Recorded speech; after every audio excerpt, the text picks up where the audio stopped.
di nuyu bu baax a baax ba ci voilà Bara Diop wax naa ko léegi tonto Ndiaye El Hadj Bara Kane ñu ngi leen di nuyu bu baax a baax di leen jaajëfal ci ànd bi ñu ànd ak ñun depuis 16h ci keppaar gi soit ñu ne ci YouTube bi wala sax ci page voilà sax ci rajo bi ma naan page. koor gi jàpp na torop alors Georges Nessa benn mbir boo xamante ni démb yaa ngi ko doon waxtaane mooy travaux yu ñu arrêté woon fële ca Ndiaganiao démb ci conseil des ministres bi le président de la République même constat la def ci ay travaux yu bëri yoo xamante ni dañ xëy suba rek taxawal ko léegi mu demandé ñu auditer programme yooyu la nga xamante ni Puma ak yeneen bokk na ci pour ñu mën a xam lan moo waral yenn travaux yu taxaw depuis Macky Sall dem. Justement président kay kenn nettali ko dafay gis loolu moom amul fekkee ma si boole amul dañ ma ko nettali dem na Ndiaganiao ñaari yoon bu mu faloo ba léegi depuis 24 mars dem na fi si tabaski bi dem na fi si élection si bu muy dem voté ji législative yi te à chaque fois gis na lu muy daj si yoon wi ndax yoonu rang-rang moom neexul yow nag comme ni mu la ko waxoon rek ça fait 1 an bi Macky Sall nekkee ba léegi la ñu lance travaux yi njëkki-njëkki travaux yi arrêté comme ça sans explication te xam naa nu mu amee si suñu yoon bi noonu la amee feneen ak feneen te travaux yooyu nekkul seulement si ay kii nu mu sax ay des trucs de voirie ou quelque chose comme ça dem na ba ay bâtiment administratif boo jëlee tey université Ziguinchor bi mais lu waraloon coow li c'était l'arrêt à un moment donné buy grève bi amoon fii daaw arrêt travaux yoo taxoon étudiants yi ne ñun dañu diggoon ay kii yu bees ay bâtiment yu bees njëkki-njëkki travaux yi gars yi taxaw sans explication il a fallu qu'après à l'époque c'était Cheikh Oumar Anne moo nekkoon le ministère de l'enseignement supérieur gars yi di sanante bal bi ne ko way ku ñu joxoon travaux yi dafa jël xaalis bi tukki lekk xaalis bi dem États-Unis kii ne déedéet ñu joxaat ko beneen waaye boo xam ne moom tamit mu lekk xaalis ba dem donc dafa bëri ci administration ay travaux yu mel noonu nga xam ne finalement de fil en aiguille yow dootoo mën a xam kan mooy le responsable de l'arrêt de ces travaux là. moo tax mu laajte audit ba ñu mën a xam ne que ba ñu mën a situer les responsabilités mën a xam diw moo yoroon travaux yi deful lu mu waroon def bu jaree ñu poursuivre ko même bu fekkee ne comme li ma joxee exemple université Ziguinchor bi waa ji dégg naa dem États-Unis bu jaree ñu bu fekkee ne mu ngi fii Sénégal mais ñu forcer ko pour mu continuer les travaux. te loolu quand même ça c'est une très bonne décision quand même que ñu auditer tous les travaux tous les chantiers yi nga xam ne peut-être ñii dañ koy fekk parce que li may wax ni travaux yi ñuy chantier yi muy wax noonu yëpp. amul benn bu nga xam ne ñoom seen nguur moo ko démarré. Effectivement ça c'était des travaux yi nga xam ne l'ancien régime moo ko engagé woon. Maintenant, pour plusieurs raisons, des raisons parfois inconnues, ces travaux dañu arrêté depuis même des années. Parce que bu université Ziguinchor encore une fois, c'est depuis des années. ak yeneen même ce n'est pas seulement ci université Ziguinchor bi boo demee ay Thiès aussi c'est la même chose ils réclament toujours des bâtiments. Donc un peu partout dans le Sénégal, surtout au niveau de l'administration, ça a été une bonne décision quand même que le président de la République essaie de voir clair dans ça. Faire le point ci projet yooyu la bu PUDC Promoville PNDL ak bu Puma projet yooyu bañ ko taxawalee ba tey nit ñi gis nañu conséquences yow Diop Ndiaye soit ay tali yoo xamante ni commencé woon nañ ko yeggale ñu ko wala ay édifices yoo xamante ni waroon nañ ko rendre depuis ba tey jii nii doo sax fekk ouvrier bu fay liggéey.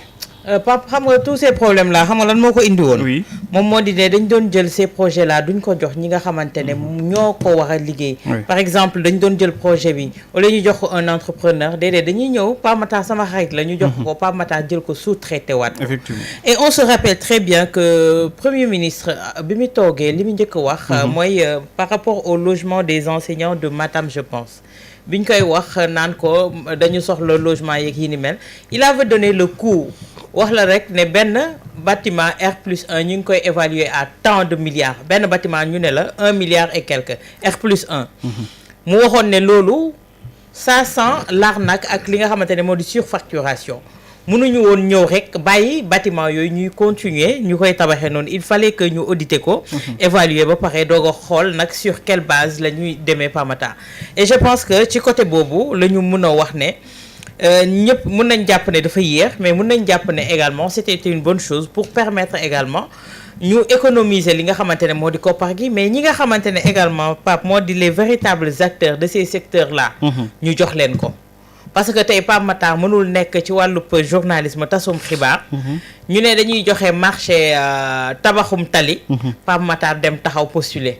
parce que bras long la ministre bi xaritam la ñu jël marché bi jox ko Pape Matar am dem sous-traité suñu waroon tabaxee mbir mi 1 milliard Pape Matar jël 500 millions yi def ko ci poosam jël 500 millions yi jox ko ñi nga xamante ne ñoom ñoo war a tabax te du leen ko jox sax à compte-gouttes la leen koy joxee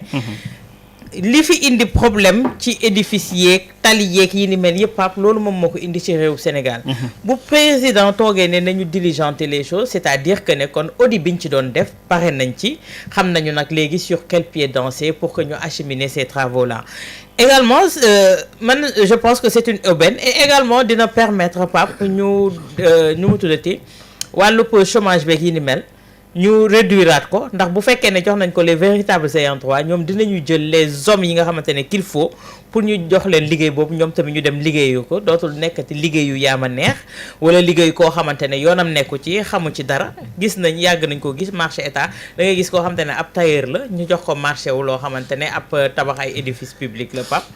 defe naa ne loolu suñ ci jógee bu fekkee ne ñoom évaluer nañ ba pare def audit yi ba pare situer les responsabilités loolu rek la ñuy xaar bu fekkee ne situer nañ les responsables ba pare ñu continuer li nga xamante ne moom moo di tabax yi Ayoba le président dafa demander le Premier ministre de faire procéder dans chaque ministère un recensement exhaustif des projets de construction inachevés et de proposer les voies et moyens de restriction et de relance des dits chantiers dans le respect du code des marchés publics lii Awa Diop wax léegi mu am solo mooy que marché public yi code yooyu la gaaw ñu ko woon respecté ba ñuy joxe yenn chantier yi lu waral peut-être lu mu tudd chantier yu bëri ba fi Macky Sall demee ñoom aussi ñu gagné woon marché yi dawaal yi génn réew mi même balaa Macky Sall di dem sax boo seetloo bu baax tey marché yu bëri yi nga xamante ne woon amoon nañ ko fii tey jii par exemple pour ay reconstruction lycée pour defar ay tali et cetera yu bëri dañu nekkoon en arrêt te kenn comprendre parenthèse la ana lycée Macky Sall boobu te woon pare ci 10 ans voilà moom laa la bëggoon souligner nii sax parce que conseil yaa ngi fàttaliku conseil des ministres décentralisé boobu mu doon xuloo ak Mariama Sarr effectivement lycée Sandiara lycée Sandiara 8 ans lycée bi mënul pare ministre bi ni contacté na agent judiciaire de l'État pour ñu résilier le contrat ba président merci ni ko c'est pas à l'agent judiciaire de l'État buy moom mu am prérogative yooyu noonu man tu vois te boo gëstoo bu baax bi ñu gëstoo bu baax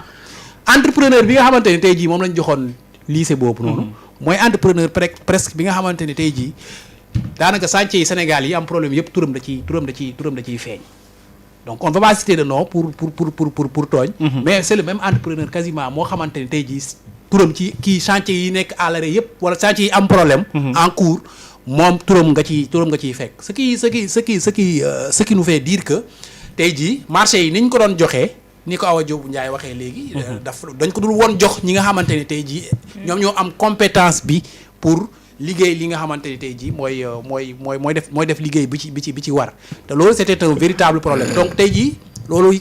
laaj nañu auditer ces marchés là te marché yooyu quand même bari na ci ay chantiers yoo xamante ni tey jii jox nañ ko fi ay nit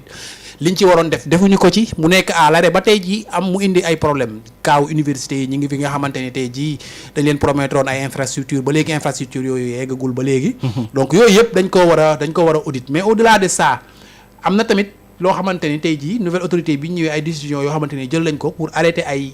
travaux yu bëri moo xam ci entreprise BTP yi d'ailleurs boo gisee nu mu tuddati dernier chiffre yi génn nu mu tuddati suñu kii bi nu mu tuddati production bi ci wàllu chantier en tout cas dafa vente de ciment yi dafa reculer boo seetloo bu baax en janvier 2025 dañ ni vente de ciment yi dafa reculer loolu li ko indi mooy chantier yooyu nga xamante ne tey jii état bi dafa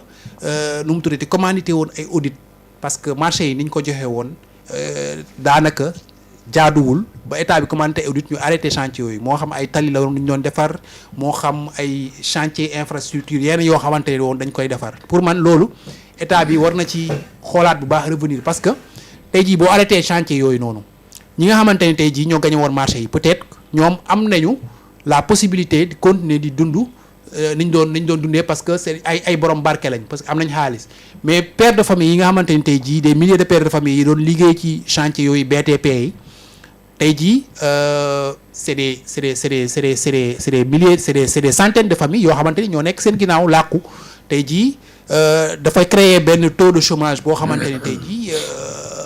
dafa metti trop ci seen dundin amatuñu tey jii xëy parce que chantier yooyu tout simplement dañ ko arrêté man je suis pour l'audit de ces chantiers là mais état bi war na trouver des voies et moyens ba ñu continuer ba ñu permettre à ces entrepreneurs là ñu continuer eggale ces chantiers là bu fekkee tamit du entrepreneur yooyu ñoom ñoo koy àggale état bi ni wut yenn entrepreneur yu àggale chantier yi ñoo nga xamante ne ñoo doon liggéey ci chantier yi ñu continuer embaucher leen ci chantier yooyu ba ñu mën a am tey jii lu ñu suturloo ak seen njaboot parce que arrêt chantier BTP yi li mu causé ci ay tey jii ci ay chômeurs c'est des milliers peut-être yuuxoo guñ ko mais metti na trop ci seen côté à chaque fois dañ lay interpeller di ko ci wax ci biir dëkk bi la boo demee ci ay côté ay Fuuta ay nu mu tuddati Matam et cetera bëri na ay chantier yu bëri yoo xam ne foofu arrêté na ko ay milliers de Sénégalais ñoo ci doon liggéey tey jii parce que tout simplement dañuy auditer chantier yi ce qui est tout à fait normal mais je pense que l'État doit vraiment consentir à reprendre ces chantiers là du tee ñu eggale audit yi képp koo xamante ne tey jii sa loxo laale na ci dañ laa war a poursuivre dañ lay poursuivre mais faut que ñu trouver une solution pour insérer waat ces milliers de jeunes là yi nga xamante ne ñu ngi doon liggéey ci chantier yooyu. Pape ñu bëri également dañuy wax li nga xamante ne moom mooy indi yenn surfacturation wala yenn coûts élevés yi ci édifices publics yi. ci yenn entrepreneurs yi dañ lay wax ne état déjà da ngay préfinancer. ñoom balaa ngay jot sa xaalis également comme li ñu doon wax keroog ci trésor day métti loolu moom mooy indi également ñuy gonfler mais également Pape gonfler à un point également y a à dire et à redire mais également ci côté boobu yaakaar naa ne état war na xool également beneen yoon boo xamante ne moom la ñuy teg par rapport à ces édifices même bu fekkee ne dañuy préfinancer également pour ñu recouvrer seen argent dootul nekkati loo xamante ne lu yéex lay doon ba nga xamante ne dañuy obligé di ut ay mercenaires yuy jaar ci ginnaaw wala ay rabatteurs pour au niveau du trésor ñu mën a jot seen xaalis yaakaar naa ne chaîne boobu yëpp tey jii suñ ko assainir Pape lu bëri également par rapport à ces coûts des travaux dina wàcc mais mënoo comprendre tey jii ñu ne la benn R+1 nga ne 1 milliard et quelque nga ko tabaxee pour l'État du Sénégal moo ti les logements des professeurs fële ca université bu Matam bi loolu moom nit mënu koo nangu et c'est bien que ñu xoolaat clairement qu'est-ce qu'il en est parce que tey suñ demee ba ñu ne la arrêté yow nga dellu si waat nga ne non mun naa ko wàññi c'est que yow xam nga bu baax li nga ci defoon. dëgg la kon loolu tamit jar na ñu xoolaat ko mais également Pape suñu édifice tàggatu yaram yi. oui yooyu tamit wax nañ ci wax. parce que da ngay xool stade Demba Diop depuis. laa jël Laurent Fernandez mu nekk dëkk à côté stade bi toll. waaw ñi ngi ci de daa yéex rek. ñaata at c'est vrai.